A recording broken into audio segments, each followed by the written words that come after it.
Terima kasih Bapa, Engkau mengangkat kami menjadi anak-anak-Mu Tuhan. Itu adalah sesuatu yang luar biasa buat kami. Terima kasih Engkau melayakkan kami Tuhan. Terima kasih Engkau beri semua janji dan berkat-Mu bagi kami. Hari ini ajar kami Tuhan, untuk kami hidup selayaknya anak-anak Tuhan yang menyenangkan hati Bapanya. Didik kami Tuhan, supaya kami menjadi anak-anak yang layak menerima setiap berkat dan kebaikan Bapa itu. Jadikan kami suratan Kristus yang terbuka, yang dapat dibaca oleh semua orang. Terima kasih Tuhan, berbicara bagi kami. Urapi hamba yang tidak ada apa-apanya Roh Kudus. Kami buka hati bagi firman Tuhan di dalam nama Tuhan Yesus. Sama-sama katakan amin, amin. Silakan duduk Bapak Ibu. Haleluya, luar biasa. Kita semua diberkati lewat pujian penyembahan. Ya, bahwa kita adalah anak-anak Allah. Dan kita bersyukur ketika kita menjadi anak Allah, itu artinya kita adalah ahli waris. Ketika kita adalah ahli waris, orang-orang yang berhak menerima janji-janji Tuhan. Tapi ada tanda bintang, syarat dan ketentuan berlaku, ya. Jangan lupakan itu. Nah, salah satu cara bagaimana kita menjadi anak Bapa yang bisa menyenangkan Bapanya sehingga kita bisa layak menerima semua janji Tuhan adalah dengan kita hidup dalam keterbukaan dan kejujuran.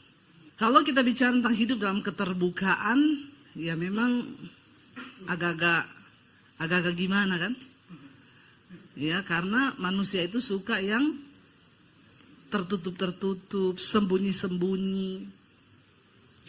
Karena kitab Amsal berkata, roti yang dimakan sembunyi-sembunyi itu enak rasanya. Ya, tapi kita jangan terpancing, saudara. Ya, karena firman Tuhan berkata bahwa tidak ada sesuatu yang tersembunyi yang tidak akan dibuka. Enggak ada rahasia yang tidak akan tersingkap. Kita buka bersama Markus pasal 4 ayat 21 dan 22. Apa kata firman Tuhan, saudara di sana? Markus. Ya. Lalu Yesus berkata kepada mereka, orang membawa pelita bukan supaya ditempatkan di bawah gantang atau di bawah tempat tidur, melainkan supaya ditaruh di atas kaki dian. Ayat yang ke-22 dikatakan di sana, baca bersama 1, 2, 3 dengan suara yang keras. Yang tersembunyi, yang tidak akan dinyatakan, dan tidak ada sesuatu rahasia yang tidak akan tersingkap. Ini Yesus yang katakan, saudara. Tidak ada sesuatu yang tersembunyi, yang tidak akan dinyatakan, dan tidak ada suatu rahasia yang tidak akan tersingkap. Jadi jangan main rahasia-rahasiaan. Hari ini saya percaya setiap kita punya rahasia hati. Mungkin saudara datang dengan suami, tapi ada rahasia yang suamimu tidak tahu. Ada rahasiamu yang istrimu tidak tahu. Mungkin hari ini kau datang dengan anak, ada rahasia yang anak nggak tahu, ada rahasia yang orang tua nggak tahu dari anak. Apa yang kita lakukan di luar sana itu kita dan Tuhanlah yang tahu. Tapi firman Tuhan berkata, Yesus berkata di sana bahwa ketika kita berkata kita ini anak terang, maka terang itu tidak disembunyi di bawah gantang. Ada orang nyalain lilin lalu ditutup pakai ember gitu? Enggak ya. Enggak mungkin orang menyalakan lampu lalu taruh di bawah kolong tempat tidur. Karena tujuan dari terang itu untuk menerangi. Hidup kita sebagai anak Tuhan adalah, Yesus berkata kita ini garam dan terang dunia. Kalau terang yang ada padamu sudah pudar, bagaimana kegelapan yang ada di sekelilingmu? Kalau garam yang ada sama kita sudah tawar, maka nggak ada guna lagi karena garam itu hanya untuk dibuang dan diinjak-injak orang. Bagaimana kita menjadi anak Tuhan yang sungguh-sungguh berkenan, maka kita harus menggarami menjadi terang di tengah kegelapan. Salah satu caranya kita hidup dalam keterbukaan dengan Tuhan, dengan sesama, dan juga hidup dalam kejujuran. Tapi terbuka itu memang tidak enak, saudara. Tapi harus kalau kita mau hidup damai sejahtera dan diberkati Tuhan. Banyak pernikahan yang akhirnya hancur karena setelah menikah sekian tahun, baru ketahuan. Ternyata istri saya ini dulu masa lalunya begini, suami saya dulu masa lalunya begini, lalu terjadi perang di situ. Ya makanya sebelum menikah kita introspeksi diri, kita cerita, ya supaya tidak ada sandiwara di antara kita. Waktu saya jadian dengan suami saya, saudara, dia menyatakan cinta kepada saya. Dan ya nomor satu yang saya cerita sama dia, kamu yakin mau jadikan saya istri? Saya ini punya banyak masa lalu yang kelam. Saya tidak mau menyembunyikan, saya harus cerita sama kamu. Saya cerita dari A sampai Z, saudara. Ya, dan satu jawaban suami saya yang bikin saya kelepek-kelepek. Mau tahu? Atau mau tahu banget? Kasih tahu nggak ya? Ya, lalu suami saya tuh bilang begini, saudara. Ubur-ubur ikan lele. Apa sih? Ya, tetap bersyukur, Le. Jadi waktu itu suami saya bilang gini, ketika saya cerita semua masa lalu saya yang gelap, dia bilang, kalau Tuhan Yesus saja mau mati untuk semua dosamu, siapa saya? Sedap nggak? Sedap, saudara. Dan itu yang bikin akhirnya saya menerima dia. Jadi dalam hidup saya ini, yang paling tahu saya nomor satu Tuhan, yang kedua diri saya sendiri, yang ketiga suami saya. Tidak ada orang lain yang lebih tahu saya selain Tuhan dan suami saya. Nah ketika kita sudah hidup begitu kan enak, saudara. Kita berumah tangga tidak ada intimidasi, nggak ada ribut, nggak ada apa, karena semua sudah saling terbuka. Karena keterbukaan awal dari ketahuan. Ya, ketahuan dulu, jangan pemulihan dulu ya. Kalau nggak ketahuan kan nggak bisa dipulihkan toh. Yesus datang untuk orang sakit, makanya Tuhan bilang bukan orang sehat yang butuh dokter, tapi orang sakit. Persoalannya banyak orang ngaku sehat, padahal kita tidak pernah merasa sakit. Padahal kalau kita merasa sakit, kita akui sakit itu, kita periksa, baru kita bisa diobati. Pengakuan itu adalah bagian dari kita merasa kita ini sakit. Engkau harus menyembuhkan dirimu sendiri, karena orang itu kalau simpan sesuatu disembunyikan tuh tidak enak loh. Kau sembunyikan sesuatu, apalagi itu dosa. Kau tidak mengakui, itu jantungmu berdegap kencang. Ya, kalau jantung berpacu cepat, saudara, hormon kortisol naik, darah mengental, bisa sakit semua badan, bisa stroke mendadak, penyempitan, bisa kena semua di mana-mana. Makanya Alkitab bilang hati yang gembira itu obat. Tapi kalau orang sembunyikan sesuatu, nggak mungkin hatinya gembira. Orang itu kalau ada sesuatu, gampang tersinggung, gampang marah, kagetan. Nggak dikagetin, kaget sendiri. Apalagi kalau dikagetin. Karena ada yang dia simpan. Nah hari ini untuk menjadi anak Allah yang benar-benar kita bisa mengalami kemerdekaan janji Tuhan, maka kita juga harus mempersiapkan diri menjadi anak Tuhan yang benar. Dan kita lihat bersama Amsal 28 ayat 13, firman Tuhan berkata di sana, baca bersama dengan suara yang keras. Amsal 28 ayat 13, 1, 2, 3.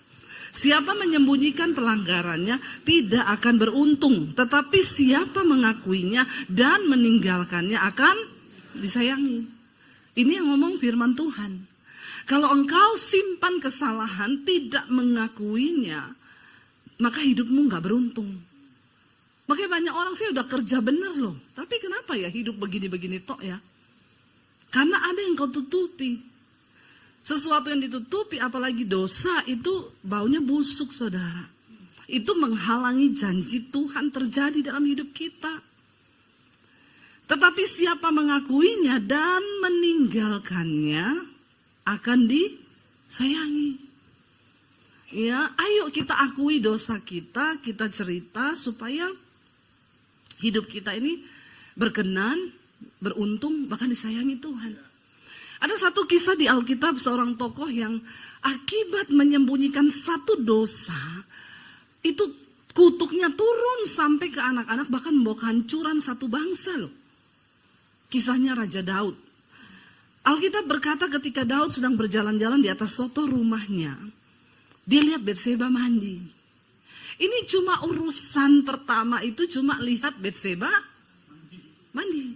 Urusan mandi toh ini bisa jadi kutuk ke satu bangsa Israel. Ketika Daud jalan-jalan di soto istananya, dia lihat di bawah, ada perempuan mandi putih, rambutnya pirang, ya, bodinya seksi, nggak usah dibayangkan. Ada bapak-bapak yang mulai gini. Cepat bayangkan kalau yang gitu-gitu ya. Dia lihat saudara, sebenarnya kan perkaranya tadi cuma lihat dengan mata. Tapi mata ini punya keinginan. Setelah dari mata dia biarin turun ke hati, menguasai jiwa. Ada perasaan ingin. Ya, coba kalau lihat gitu langsung tengking dalam nama Yesus. Itu kan Daud tidak menyadari kalau hari itu juga Batseba mau mandi kan? Saya ke Israel, ke istana Raja Daud. Memang saya baru mengerti, oh makanya dia bisa lihat Batseba mandi. Istana Daud itu di bawah itu rumah-rumah turun-turun begini. Jadi dari atas bisa lihat memang ke bawah. Kok iya pas kamar mandinya Batseba itu belum dipasang atap. Suaminya belum gajian kali, belum jadi dia mandi. Ya, saya kalau ke sana saya tanya sama tour guide saya, kamar mandinya Batseba mana ya? Dia bilang, oh nggak tahu Bu dari sini ya. Itu kan tidak disengaja dan tidak direkayasa, hanya persoalan kebetulan lihat Batseba. Perhatikan cara kerja dosa itu gila loh saudara.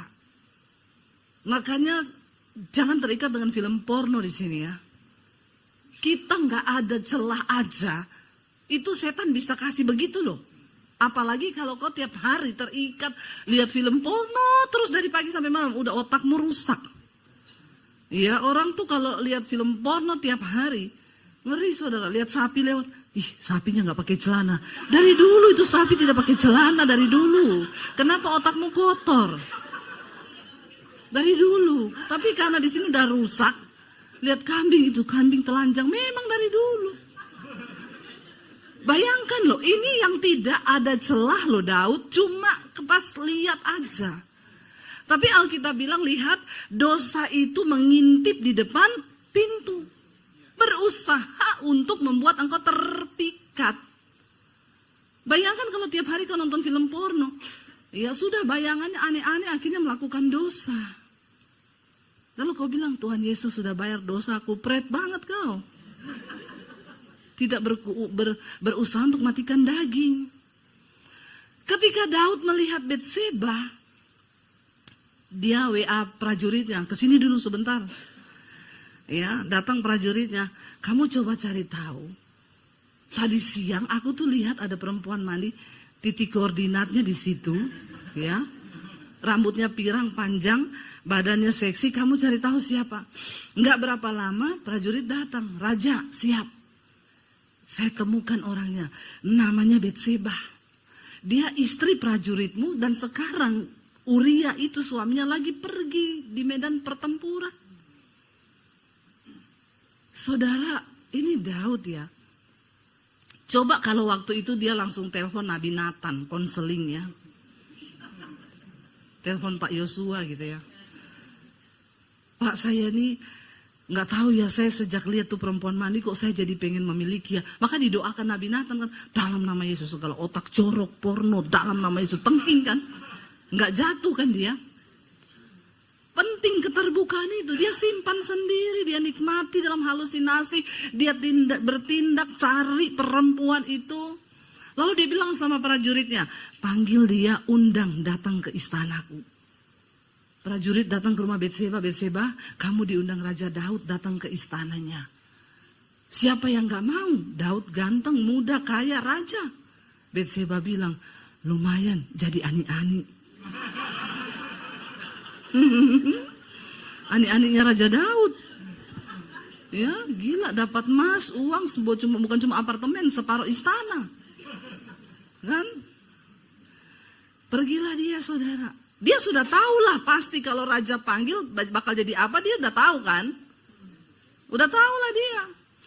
Ketika diundang ke istana, bukan cuma dipajak ketemuan. Hari itu Alkitab berkata Daud tidur dengan Betseba. Bukan ketiduran.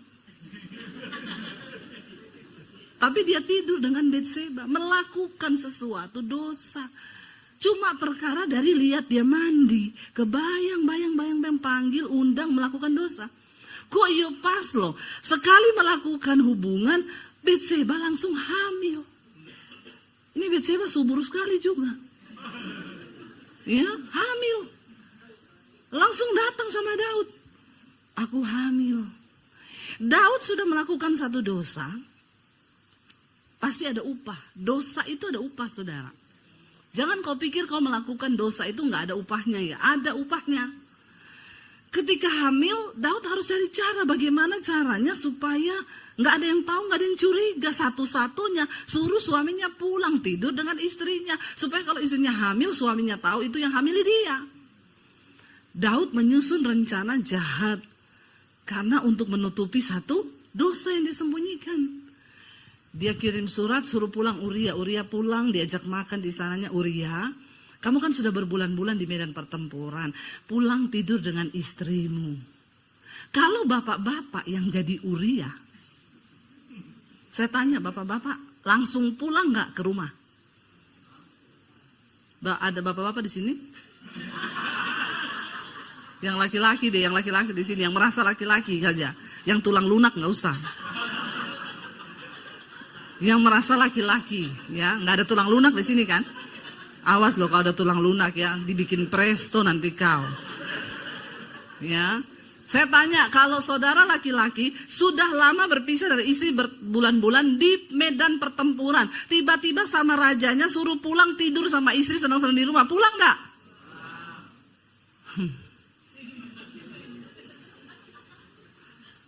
Makanya namamu bukan Uria. Tapi Uria seorang prajurit yang berintegritas. Dia bilang sama Daud gini, Tuanku, teman-temanku lagi di medan pertempuran bertarung nyawa. Tabut Allah sedang ada juga di sana, itu lambang kehadiran Allah. Terus kau suruh pulang senang-senang dengan istriku. Tidak mungkin aku melakukan hal itu. Dia gak mau pulang tidur dengan istrinya, dia tidur di soto istana Raja Daud. Daud gondok, ini orang ya. Aku ini mau jebak kau, kenapa kau enggak pulang? Besok malam Daud bilang, oh aku tahu, kasih mabuk. Daud beli cap tikus. Dikirim dari Manado. Ya toh, cap tikus ini memang ampun, ini cap tikus ini. Daud bilang pasti mabuk, pasti pulang ini. Dikasih minum cap tikus, mabuk Uria. Waktu mabuk, Daud bilang, pulang. Istrimu kangen sama kamu. Tiduri istrimu, pulang. Tetap. Dalam keadaan mabuk pun, Uria integritasnya teruji loh. Dalam keadaan mabuk, dia bilang, Tuanku Raja, tidak mungkin. Karena teman-temanku di sana lagi bertarung nyawa. Dan tabut Allah yang Maha Kudus sedang ada di medan pertempuran. Aku tidak mungkin pulang dan senang-senang dengan istriku. Itu orang yang paling berintegritas tuh Uria, saudara. Saya bilang gila, ini orang punya mabok pun tetap berintegritas. Ada orang Kristen ngomong sama saya, Bu, saya ini juga walaupun mabok nyanyi lagu rohani loh. Berintegritas itu, saudara. Saya bilang sama dia, saya curiga kamu ini cuma kalau mabok nyanyi lagu rohani. Kalau sadar kagak, justru terbalik, mabok aja kau terus. Biar kau dekat dengan Tuhan. Mungkin kalau mabuk dia dekat sama Tuhan. Karena tidak di alam nyata. Bayangkan loh, Uria tidak mau pulang. Mabuk tidak mau pulang. Daud stres. Ini orang sudah saya kasih minum cap tikus, tidak mau pulang. Sudah tak gini, tidak mau pulang. Ya udah, satu-satunya cara. Harus mati dia. supaya semua masalah beres. Daud tulis surat kematiannya Uria. Uria, kamu bawa surat ini kasih ke panglima perang. Dia tulis sama panglima perang. Sesampainya Uria di tempat di medan pertempuran, taruh dia di posisi paling depan di perang yang paling sengit supaya dia mati terbunuh. Uria tidak sadar kalau dia membawa surat kematiannya. Karena dia prajurit yang berintegritas, dia nggak kepo juga buka itu surat di jalan. Dia bawa aja itu surat, dikasihlah ke panglima perang. Waktu dibaca, langsung dirubah formasinya. Ya sudah, kamu pindah gini-gini, Uria kamu paling depan. Padahal Uria ini bukan prajurit yang di bagian menyerang paling depan. Dia nggak punya keahlian itu, tapi Daud tahu. Akhirnya saudara, Uria ditaruh di pertempuran yang paling sengit di bagian depan. Waktu musuh menyerang, Uria dipanah mati di situ. Lalu panglimanya kirim surat ke Daud, Uria sudah mati di medan pertempuran. Daud begini, yes, aman, semua dosaku sudah tertutupi. Dia lupa ada mata Tuhan yang melihat. Sepintar-pintarnya engkau tutup rapat dosa, pelanggaran, apapun yang kau sembunyikan. Coba kalau Daud terbuka saja saudara, maka mungkin ceritanya tidak akan seperti itu. Ingat ya, semua kesalahan-kesalahan manusia, tokoh-tokoh di Alkitab, ditulis di Alkitab supaya kita belajar. Bukan untuk kau ulangi. Lalu kalau melakukan dosa terus gini, itu Daud juga gitu kok, makanya aku juga gitu, pret lu. Ya, baca itu Alkitab dan renungkan supaya kita tidak melakukan kesalahan yang sama. Itu ditulis supaya jadi pelajaran bahwa akibat cuma lihat Betseba mandi berdampak sampai ke nasib satu bangsa. Saudara, coba kalau ceritanya Daud panggil Uria datang. Dia doa puasa dulu, mungkin Tuhan beri aku keberanian, aku mau jujur sama Uria. Lu kan lain ceritanya kan. Saya mau tanya, kira-kira Uria ini prajurit, dia tahu ini Raja Daud. Misalnya Daud bilang, Uria, sorry banget bro, soalnya istrimu seksi. Awalnya tuh gue cuma lihat dia mandi, terus gue tertarik. Akhirnya gue suruh panggil, datang dan terjadilah hal-hal yang diinginkan. Jangan bilang tidak diinginkan. Karena kalau tidak diinginkan pasti tidak munafik lagi. Pura-pura bilang iya bu. Terus terjadi hal-hal yang tidak diinginkan. Saya bilang pret kau. Mesti kau inginkan makanya terjadi. Kan bisa dia bilang terus Uria. Aku salah besar dan aku berdosa. Istrimu tak panggil ke istana. Ini bukan salah istrimu tapi salahku. Aku raja. Sekarang istrimu tuh hamil. Sorry banget Uria, aku minta maaf. Saudara, kira-kira Uria terima nggak? Dia cuma prajurit. Dia tahu kalau dia lawan raja hukumannya mati. Ya pasti Uria akan ngomong, oh gitu ya raja. Menyakitkan sih. Menyakitkan. Tapi ya mau diapa sudah terjadi. Yang penting ya jangan lupa lah transfer tiap bulan ya. Iya kan? Ya kau peliharalah anak itu. Atau kau mau ambil enggak istriku jadi selirmu. Bebas raja, waktu itu siapa saja perempuan yang dia mau ambil dia bisa ambil. Itu sah hukumnya. Kalau Daud berkata seperti itu, dia tidak menyembunyikan dosa itu, tidak akan terjadi sampai ke pembunuhan. Ketika Uria mati, dikabarkan ke Daud bahwa Uria mati, diumumkanlah Uria prajurit yang setia telah meninggal di medan pertempuran, meninggalkan seorang istri yang sedang hamil. Zaman itu, kalau ada prajurit yang mati di pertempuran dan istrinya hamil, lalu ada laki-laki yang menikahi dia, itu laki-laki pahlawan. Dan Daud maju dan berkata, aku siap menikahi Betseba. Dan semua orang tepuk tangan, raja memang hebat.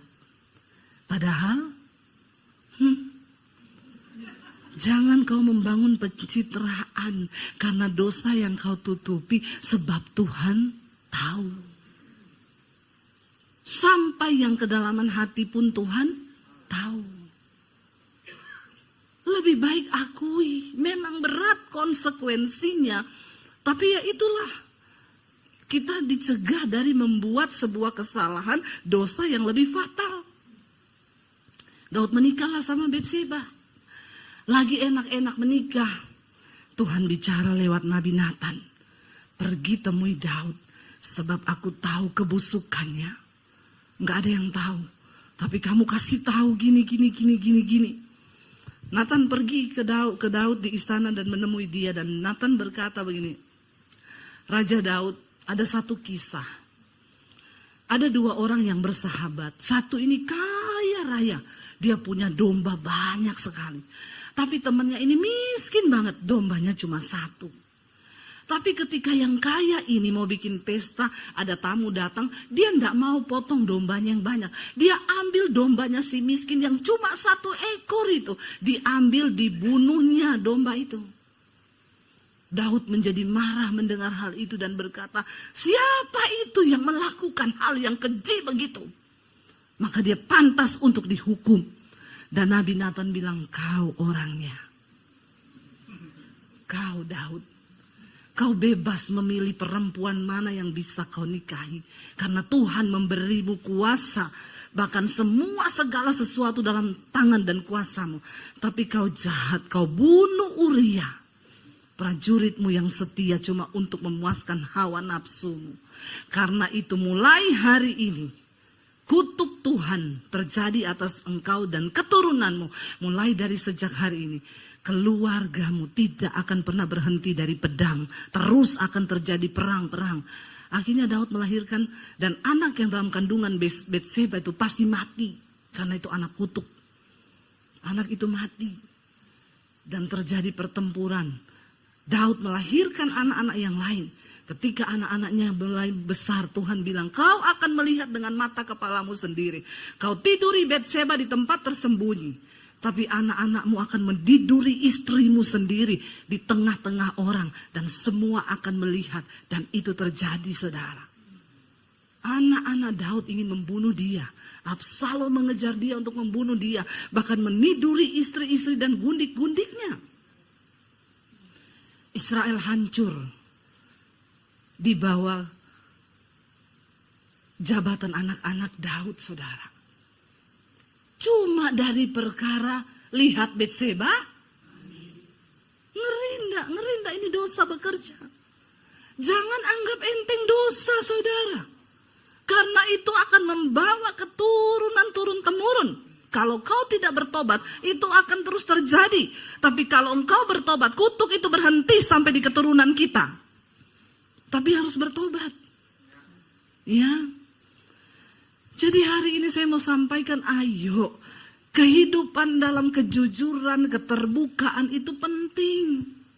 Kalau hari ini engkau masih mau menyimpan dosa, terbukalah saudara, kasih tahu. Karena tadi ayat ini berkata, orang yang menyembunyikan dosa dan pelanggarannya tidak akan beruntung. Justru sebaliknya sial. Biar kau mau kejar ilmu sampai ke negeri Cina, kau mau cari, ya lucu juga ilmu dikejar sampai ke negeri Cina. Padahal belum tentu ilmunya lari ke Cina toh. Bisa jadi dia lari kemana gitu, negara mana dikejar sampai ke Cina. Kau mau cari usaha sampai kemana, kalau kau tidak mengakui dosamu dan tidak meninggalkannya, maka kau tidak akan pernah beruntung. Tapi orang yang mengakuinya dan meninggalkannya akan disayangi. Coba bayangkan kalau kau jadi anak yang disayangi Tuhan.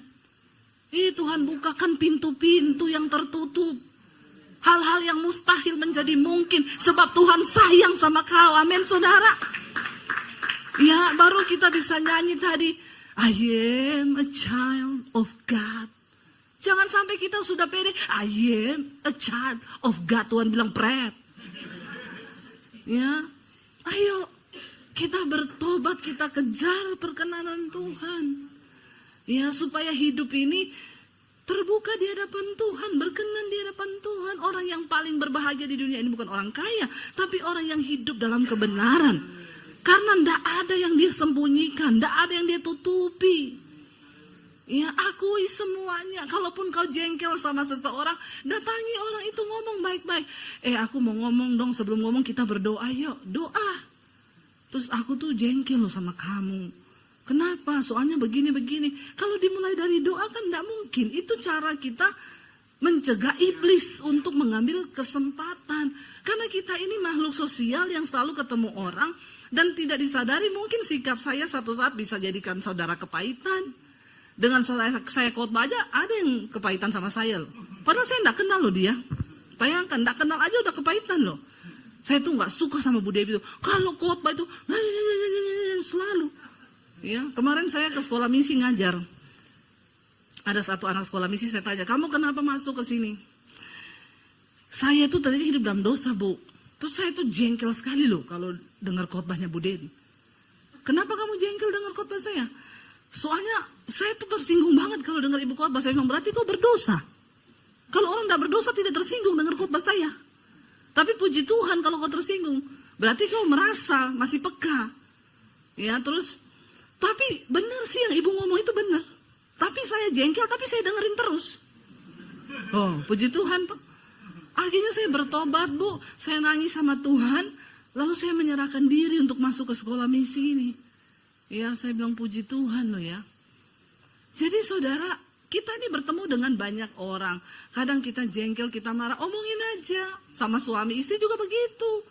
Daripada kamu diem-dieman, simpan sakit hati, Tuhan gak berkati rumah tanggamu, jauh dari ini, mending akui. Ya, saya kalau jengkel sama suami, saya ngomong. Aku tadi jengkel loh, kamu tuh ngomong begini-begini. Terus dia bilang, oh tadi kamu jengkel tuh. Orang Solo tuh. Ya, tapi sudah selesai, nggak ada macam-macam gitu. Jadi enak kalau kita hidup dalam keterbukaan. Tapi dosa yang disembunyikan, ditutupi itu pasti akan membawa dampak buruk dalam hidup kita. Saya tutup dengan satu kesaksian, saudara. Satu kali suami saya kehilangan kredit card. Baru sadar itu hari Senin. Lalu saya telepon ke banknya, "Mbak, saya mau lapor kredit card suami saya hilang, atas nama siapa ini. Hilangnya kapan, Bu? Saya baru tahu hari Senin ini." Sebentar saya buka ya, dibuka. Oh, ini hari Minggu ada pembelanjaan sekian juta di mall ini, terus sekian puluh juta di supermarket ini. Oh, lah Mbak, tapi kan itu bukan kita yang pakai. Ya Bang, nggak mau tahu, Ibu harus tetap bayar karena itu atas namanya suami Ibu. Akhirnya saya telepon ke kantor asuransi karena saya tahu hari Jumat kredit card itu difotokopi di satu perusahaan asuransi untuk kebutuhan di auto debit setiap bulan. Saya tanya, "Mbak, kemarin itu kan suami saya fotokopi kredit card, ketinggalan nggak ya kredit cardnya?" "Oh enggak Bu, saya sudah balikin sama Bapak sendiri yang terima kok." Ya, oh jadi bener Mbak ya yakin, soalnya ini hilang. "Oh tapi sudah. Oh yaudah makasih ya Mbak." Akhirnya saya pergi ke mall itu, saudara. Saya lihat, oh ini belanjanya di mall itu. Ya, jiwa detektif saya meronta-ronta. Memang wanita-wanita itu dia punya jiwa detektif. Terutama ibu-ibu. Jadi bapak-bapak berhati-hatilah. Ya, istri-istri itu lebih jago daripada detektif manapun. Lalu saya pergi ke mall itu, saya ketemu ya di tim kantornya, manajemennya. Saya mau minta izin, Pak, saya mau lihat CCTV karena saya kehilangan kredit card dan ini puluhan juta. Itu hari Minggu kemarin dipakai di mall ini. Boleh nggak saya lihat tayangannya? Di kasir nomor berapa, jam 2 siang, kemarin Minggu pembelanjaannya sekian. "Oh maaf Bu, karena ini sifatnya privacy sekali, kami nggak bisa kasih Ibu masuk ke dalam." "Oh kalau gitu saya bawa polisi ke sini." "Ibu jangan bawa polisi ke sini. Kita bicara baik-baik Bu." Jadi gimana? Saya ini kan kalau kecuali Bapak mau bayar nih kredit card. "Enggak, gini aja Ibu tanda tangan surat, nanti kami perbolehkan Ibu masuk. Surat pernyataan bahwa tidak akan diperkarakan polisi." "Ya iya kalau kamu kasih saya masuk, saya enggak perkarakan. Tapi kalau kamu enggak kasih, saya bawa polisi." Enggak apa-apa libatkan polisi, saudara. Karena polisi itu sebenarnya pemerintah itu wakil Allah. Yang penting jangan dibayar. Amin ya, kita berdoa. Polisi-polisi Indonesia ini baik-baik, saudara. Masih ada juga yang baik-baik, kita doakan ya. Polisi tidur. Terus, kamu kenapa? Belum selesai loh.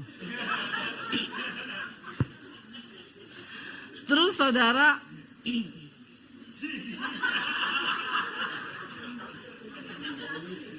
tepuk tangan buat ini, rambutnya mantap luar biasa itu ya. Saya tuh bisa dijadikan model Masiro loh.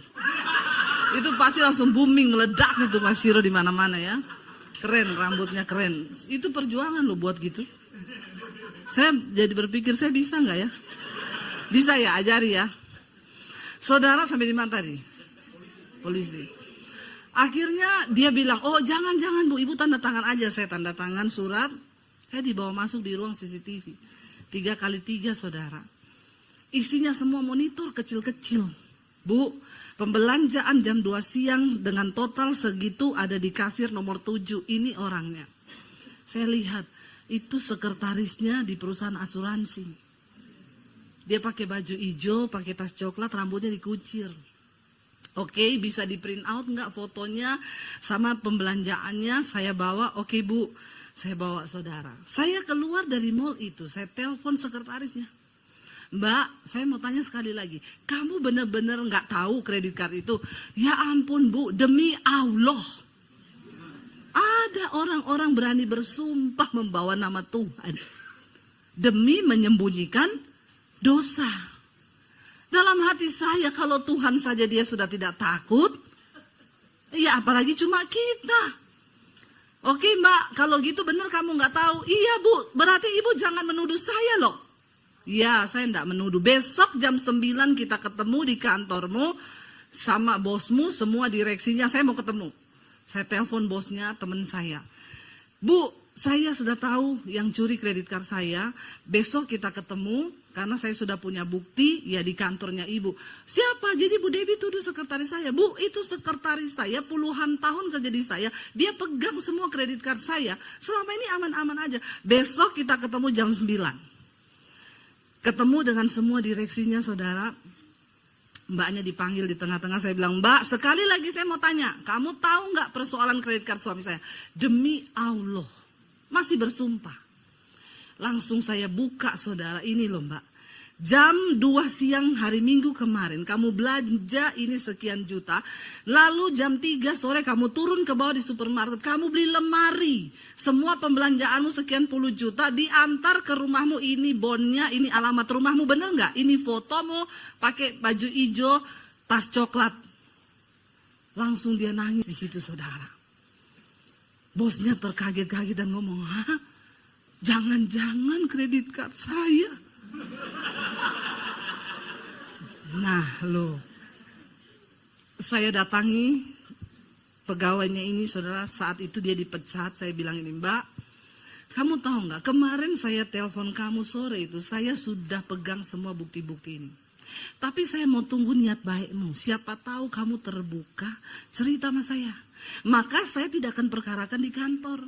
Selesaikan secara berdua, mungkin kamu cicil atau bagaimana bisa kita bicarakan. Tapi karena saya lihat kamu bersumpah demi nama Tuhan dan tidak ada takut-takutnya kau menutupi dosa. Jadi saya perkarakan. Kamu sudah puluhan tahun bekerja di perusahaan ini, sekarang kamu dipecat. Berapa tahun kemudian kalau kamu ketemu teman-temanmu di mall atau di mana, mereka tidak akan ingat puluhan tahun kebaikanmu kerja di perusahaan ini. Satu yang mereka akan ingat itu dipecat karena curi kredit card. Nama baikmu rusak. Kita nggak punya harta, asal punya nama baik. Itu modal, karena Alkitab berkata, nama baik itu lebih berharga daripada kekayaan besar. Tapi sekalipun kau punya kekayaan, nama baikmu rusak, perlahan akan habis semuanya dan orang gak bisa percaya kamu. Kenapa kita harus hidup dalam kejujuran, keterbukaan dan kebenaran? Jaga nama baikmu. Sebab engkau adalah pelita dan terang. Kalau engkau berlaku dan berbuat dosa di luar, yang dipermalukan itu Tuhan. Itu artinya kita tidak menghormati Tuhan. Contohnya Daud. Cuma persoalan, dia perang menang terus. Lawan Goliat menang. Lawan Betseba, kelepek-kelepek. Ngeri gak? Lawan Goliat dia pakai pakai segenap kekuatan. Dia bilang, aku percaya Tuhan yang menyertai aku ketika berantem dengan singa beruang, aku robek mulutnya. Tuhan yang sama akan menyertai aku melawan Goliat ini, raksasa yang tidak takut Tuhan. Harusnya waktu lihat Betseba mandi, aku percaya Tuhan yang menyertai aku melawan singa dan beruang, dia juga akan menyertai aku melawan Betseba ini. Berat. Terus dia pergi gitu tuh. Bayangkan loh, sekelas Daud mengalahkan singa, beruang, Goliat yang luar biasa besar. Kelepek-kelepek gara-gara Betseba. Bahkan membawa kutuk satu bangsa. Apa yang sedang terjadi, saudara? Jangan kau sepelekan dosa. Ayo bertobat. Hidup dalam keterbukaan dan kejujuran. Kalau hari ini kau punya dosa, hubungi Pak Yosua. Amin. Cari hamba Tuhan yang bisa dipercaya. Datanglah kau. Pak Yosua, aku ini masih merokok, Pak. Pengen sih lepas, Pak. Ya, tapi saya sih kalau di gereja pura-pura kudus, Pak.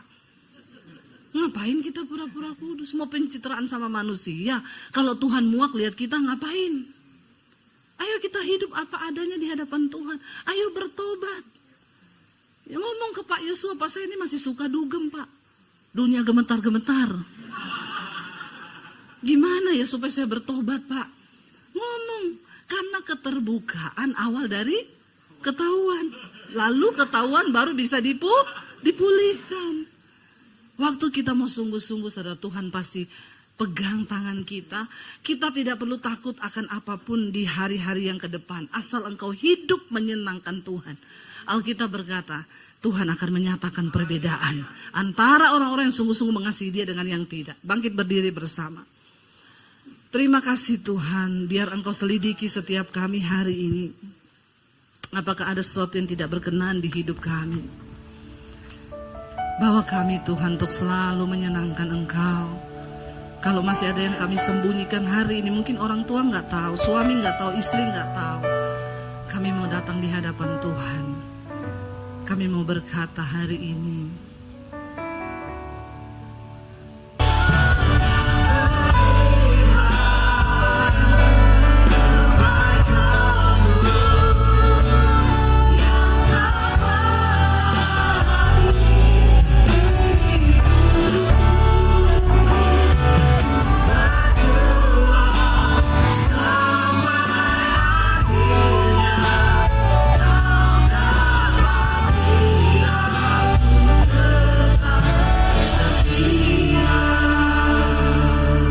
tutup mata dalam hadirat Tuhan, saudara.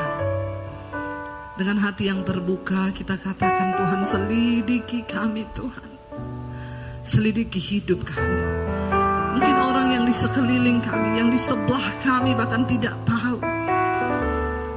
Kami mau terbuka di hadapan Tuhan. Sebab berbahagialah orang yang mengakui dosanya dan meninggalkannya. Maka dia akan disayangi Tuhan. Hari ini Tuhan kami datang membawa hidup kami. Layakkan kami menjadi anak-Mu yang Kau sayangi Tuhan. Kami tidak ingin menjadi anak-anak gampangan, anak-anak yang memberontak karena kami tidak taat pada firman Tuhan. Kami mau terbuka di hadapan Tuhan karena Engkau maha melihat. Karena satu saat nanti kami semua akan berdiri di hadapan tahta pengadilan Kristus untuk memberikan pertanggungan jawab terhadap setiap dosa dan apa yang kami sembunyikan dalam hidup kami. Jadikan kami jemaat gereja Tuhan yang siap, layak menjadi mempelai-mempelai Kristus di akhir zaman. Bawa hidup kami dalam perkenanan-Mu ya Tuhan. Engkau yang tahu setiap hati dan hidup kami. Terima kasih buat segala kebaikan-kebaikan-Mu yang sudah kami alami dalam hidup kami. Kami mau berjuang sampai pada akhirnya Tuhan. Engkau dapati kami setia di hadapan Tuhan. Terimalah kiranya berkat, rahmat, anugerah dari Allah Bapa, cinta kasih dari Tuhan Yesus Kristus turun atas hidup kita mulai hari ini, bahkan sampai kali yang kedua Tuhan Yesus datang kembali menjemput setiap kita, dan nama kita semua tercatat di dalam kitab kehidupan. Di dalam nama Tuhan Yesus Kristus, kita semua yang percaya diberkati, disertai Tuhan. Mari katakan bersama, amin, amin, amin. Kau yang pegang tanganku, Kau yang sentuh